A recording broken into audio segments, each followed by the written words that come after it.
हाँ जी स्टूडेंट्स, हमने जो लीडरशिप का चैप्टर कंटिन्यू किया हुआ था उसमें मैंने आपको मीनिंग, इम्पोर्टेंस, फंक्शंस बताए थे और बताया था कि इसमें एक बड़ा इम्पॉर्टेंट टॉपिक आता है क्वालिटीज़ ऑफ ए लीडर, कि एक लीडर में क्या क्या खासियत होनी चाहिए। ये बड़ा इम्पॉर्टेंट टॉपिक है, ये वन बाय वन हम बुक में से ही करेंगे।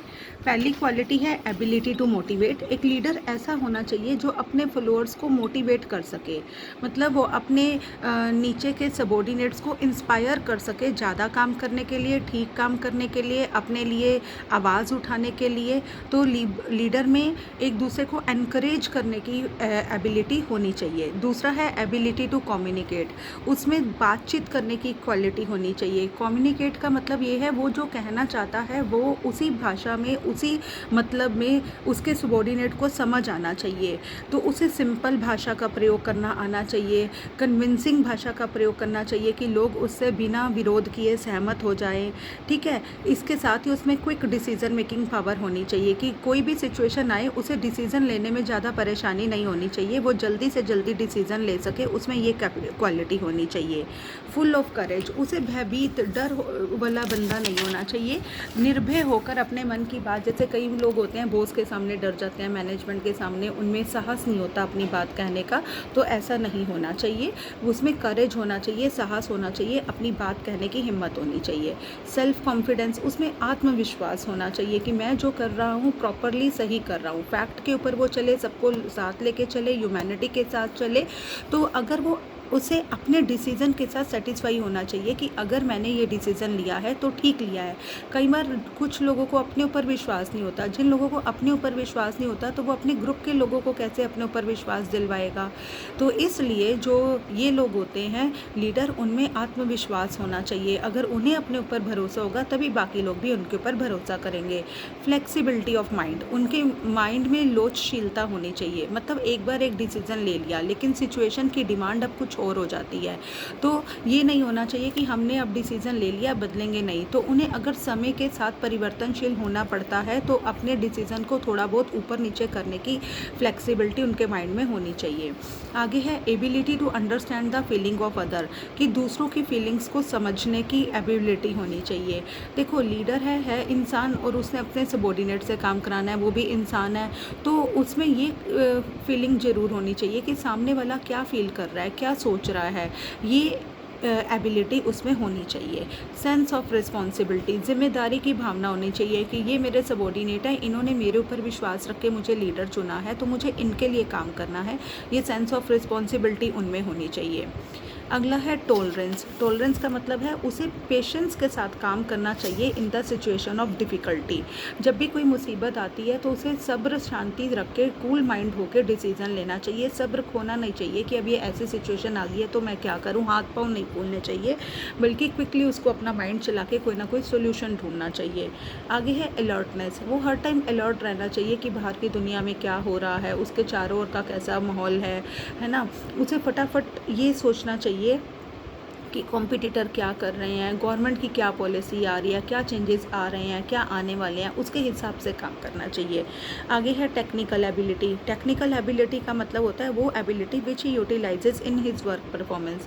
टेक्निकल एबिलिटी को मैं सिंपल तरीके से बताती हूँ। मान लीजिए आप एक ऑटोमोबाइल सेक्टर में काम कर रहे हो, तो आपको ऑटोमोबाइल के बारे में सारे स्पेयर पार्ट्स की नॉलेज होना चाहिए, तभी आप अपने सबॉर्डिनेट से काम करा सकते हो, मैनेजमेंट से कोई सी बात के लिए प्रेशर दे सकते हो। अगर आपको अपने काम की पूरी नॉलेज नहीं है तो आप औरों से भी काम नहीं करवा सकते हो।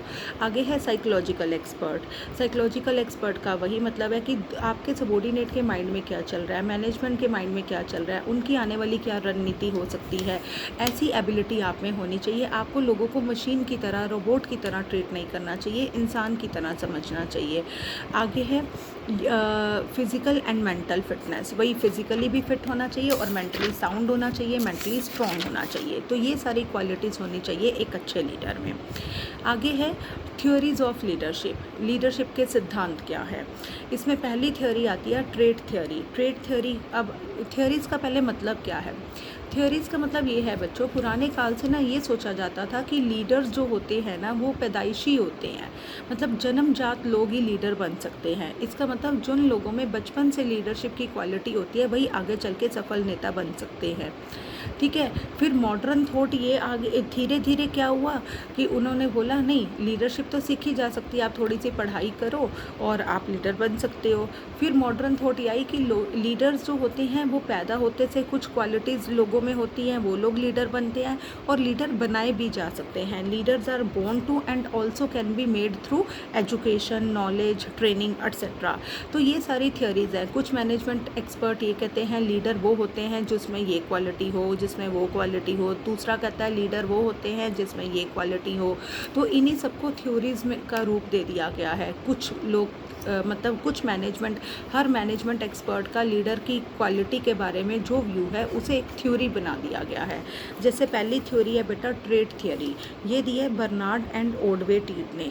इन्होंने कहा लीडर वो लोग होते हैं जिसमें ये 5 क्वालिटीज़ होती हैं। पहली फिज़िकल ट्रेट, मतलब अपीयरेंस उसकी ऐसी होगी, एनर्जी ज़्यादा होगी, हाइट अच्छी होगी तो वो लोग लीडर होंगे। इंटेलिजेंस, दूसरी क्वालिटी वो कहते हैं इंटेलिजेंस और एबिलिटी ट्रेट होने चाहिए, मतलब वो इंटेलिजेंट है, अगर उसे स्कॉलरशिप मिलते रहे हैं, आईक्यू अच्छा है तो वो लीडर होगा। तीसरा पर्सनैलिटी ट्रेट, कि अगर उसकी ऐसी पर्सनैलिटी होगी तो वो लीडर होगा, अगर उसकी ऐसी पर्सनैलिटी नहीं होगी तो वो लीडर नहीं होगा। फिर है टास्क रिलेटेड ट्रेट, कि अगर वो काम में इनिशिएटिव लेता है, पहल लेता है, सिंसियरली काम करता है तो वो लीडर होगा, नहीं तो लीडर नहीं होगा। आगे है सोशल ट्रेट, कि अगर वो कोऑपरेटिव है, वो एडमिनिस्ट्रेटिव एबिलिटी रखता है तो वो लीडर होगा, नहीं तो वो लीडर नहीं होगा। तो इस थ्योरी के अकॉर्डिंग अगर एक पर्सन में ये 5 क्वालिटीज़ हैं, social trait, task related trait, personality trait, intelligency trait, physical trait, तो वो लीडर बनेगा, नहीं तो वो लीडर नहीं बन सकता। अब इस थ्योरी को क्रिटिसाइज़ किया गया है, मतलब इसकी भर्त्सना की गई है। कैसे? Lack of uniformity. वो कहते हैं, कुछ स्कॉलर कहते हैं कि ये क्वालिटीज़ जो हैं आपने नाम दे दिया इंटेलिजेंस एंड एबिलिटी टेस्ट। अब इंटेलिजेंस किसी के लिए स्कोर हो सकती है और इंटेलिजेंस किसी के लिए ऑलराउंडेड हो सकता है। तो इसमें एक स्टैंडर्ड डेफिनेशन नहीं बताई गई कि कैसे लोग इंटेलिजेंट होंगे और कैसे लोग नालायक होंगे। ठीक है, तो यूनिफॉर्मिटी नहीं है। दूसरा बताया इग्नोरेंस अबाउट सिचुएशंस। इस थ्योरी ने ये कहा, क्रिटिक्स को ये लगता है कि इस थ्योरी ने ये कहा है कि अगर एक पर्सन में ये लिमिटेड क्वालिटी होंगी तो वो हर सिचुएशन में सक्सेसफुल होगा, पर ऐसा नहीं होता है। सिचुएशन के अकॉर्डिंग कभी कोई लोग को हम लीडर मान लेते हैं, जैसे और कभी सिचुएशन उल्टी होती है तो हम उसे लीडर नहीं मानते। इसका एक सिंपल से एग्जांपल मानती हूँ। मान लो नॉर्मल दिनों में क्लास चल रही हो, तो क्लास के जो इंटेलिजेंट बच्चे होते हैं, मॉनिटर होते हैं, हम सब उनको फॉलो करने की कोशिश करते हैं, उनकी बात मानते हैं, मैडम ने उनको कह दिया उनकी बात हम मानते हैं। लेकिन अगर फेयरवेल पार्टी की बात हो तो लास्ट बेंचर्स को हम अपना लीडर मानने लग जाते हैं। तो दैट मीन्स बच्चे तो वही हैं, पहले भी वही थे, अब भी वही हैं, लेकिन सिचुएशन की वजह से पहले लीडर इंटेलिजेंट बच्चे मानते थे, हम उनकी बात सुनना मानना पसंद करते थे, और जब इंजॉयमेंट वाला आता है तो हम किन्हीं और लोगों को मानना शुरू कर देते हैं। तीसरा है unclarity about the degree of trade. हमने ये कहा लोग इंटेलिजेंट होंगे तो लीडर बनेंगे, पर कितना इंटेलिजेंट कौन होगा, डिग्री वो नहीं बताया। कितनी हाइट होगी ये नहीं बताया। कितनी आप में अलर्टनेस होगी तो आप लीडर माने जाओगे ये नहीं बताया। तो ये दिक्कत है। ठीक है, तो ये इसकी माइनस पॉइंट है इस थ्योरी के। दूसरा जो थ्योरी है वो है सिचुएशन थ्योरी। सिचुएशन थ्योरी के अकॉर्डिंग ये कहते हैं, ये सिचुएशन कहता है कि सिचुएशन डिसाइड करती है कि एक पर्सन लीडर है या नहीं है। वो कहता है चाहे एक पर्सन में, ये थ्योरी कहती है individual must have qualities and having these qualities situation determine his success. एक पर्सन में लीडर की क्वालिटी होनी चाहिए, पर क्वालिटी होने के बाद भी सिचुएशन बताती हैं कि वो लीडर बन सकता है कि नहीं बना सकता। जैसे चर्चिल का एग्जाम्पल दिया है कि युद्ध के समय वो एक अच्छा लीडर माना गया, पर जैसे ही युद्ध खत्म हुआ, शांति छाई, तो लोगों ने उसे अपना लीडर मानने से इनकार कर दिया। पर्सन वही था, क्वालिटी वही थी, पर सिचुएशन ऐसी आई तो लीडर वो था, नहीं आई तो वही है। वही इंटेलिजेंट और लास्ट बेंचर वाली बात, सिचुएशन मौज मस्ती वाली आई तो वो इंटेलिजेंट बच्चा लीडर नहीं है, सिचुएशन पढ़ाई वाली आई तो इंटेलिजेंट बच्चा लीडर है। तो ये कहता है कि वो क्वालिटीज़ के साथ साथ सिचुएशन भी डिसाइड करती है कि लीडर है या नहीं है। आगे है फॉलोअर थ्योरी। फ्लोअर थ्योरी ये कहती है कि leadership ability of a person depend on his followers, कि वो कहते हैं कि why the follower accept a particular individual is leader. वो कहते हैं कि एक पर्सन लीडर है या नहीं है ये बात डिसाइड करते हैं उसके फॉलोअर, उसको मानने वाले। अगर उसके फॉलोअर उसको लीडर मानते हैं तो वो लीडर है, अगर उसके फॉलोअर उसे लीडर नहीं मानते तो वो लीडर नहीं है। ठीक है, तो लीडर को फॉलोअर लीडर को लीडर क्यों मानते हैं? उसकी क्वालिटीज़ की वजह से, उसकी कन्विंसिंग पावर की वजह से, उसकी मोटिवेशन करने की एबिलिटी की वजह से, उसकी कन्विंस करने की एबिलिटी की वजह से, उसकी इंटेलिजेंस की वजह से। तो अगर ये सब क्वालिटीज़ हैं और फॉलोअर उसे मानते हैं तो वो लीडर है, नहीं तो लीडर नहीं है। ठीक है बेटा, किसी का कॉल आ रहा है, मैं नेक्स्ट में बता